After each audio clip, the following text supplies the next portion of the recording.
So everything which comes with pros comes with cons, and in kind of iOS 26, Apple is also carrying that truth around. Let's talk about it.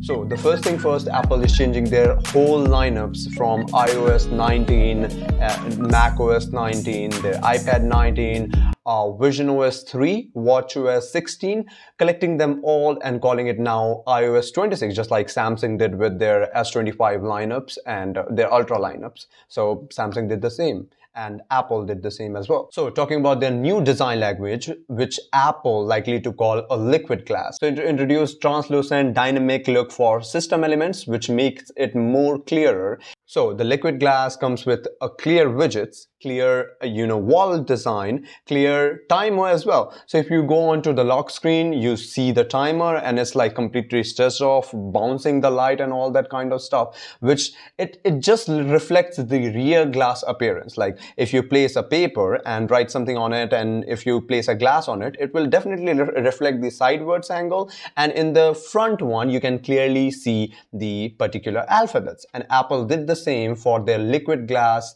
element theme in their new iOS 26. In iOS 26, we also got to see the redesigning of camera apps. So Apple is not likely to, redesign something which is already been known by the masses people, but they did this in terms of camera app. They just removed all the unnecessary settings, like they removed the portrait from the main section. There will be only photos and videos, and if you want to change the FPS count and that display, recording quality, you have to go inside that particular upper side menu, and then you have to manually change it, which is not likely to be followed by normal people or by masses, but it's a good stuff, making it more clearer and more impressive. Third thing, call screening and hold for me. So this is something which Google has been following from near about 3 to 4 years now, and it's a great stuff. So call screening is kind of bit, if a person who's unknown calling you and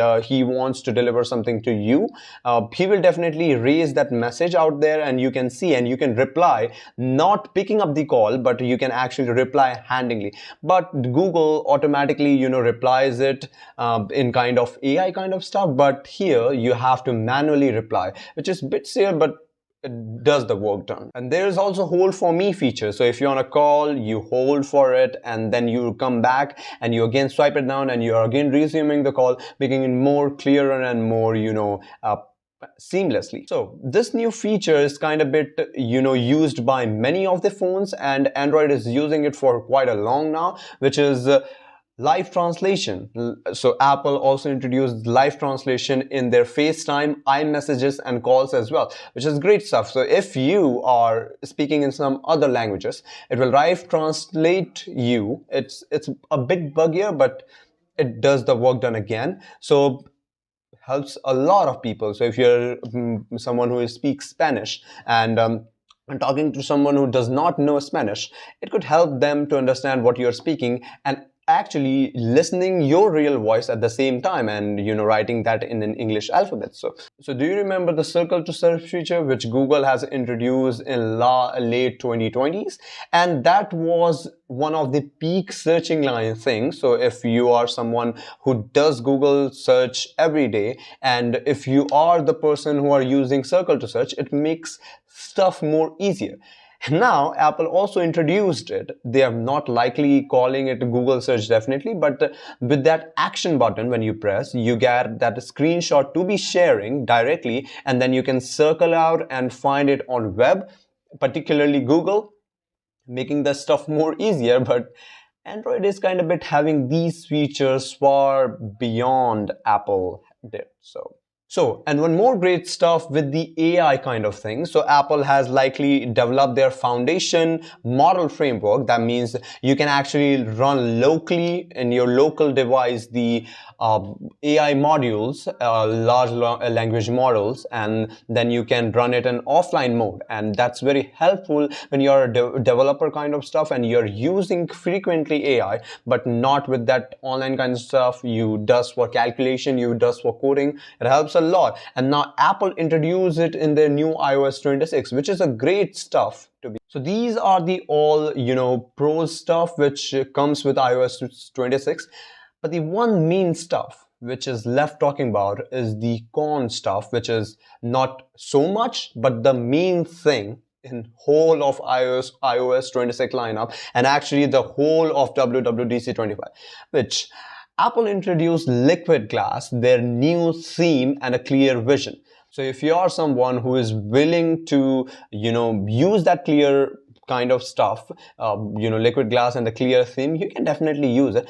But the main concern of Liquid Glass is like they makes this darker area more darker and lighter area more lighter, making the stuff not so much readable. Like I've seen many of the messages which comes on your lock screen and it's not particularly visible that you can see in hand.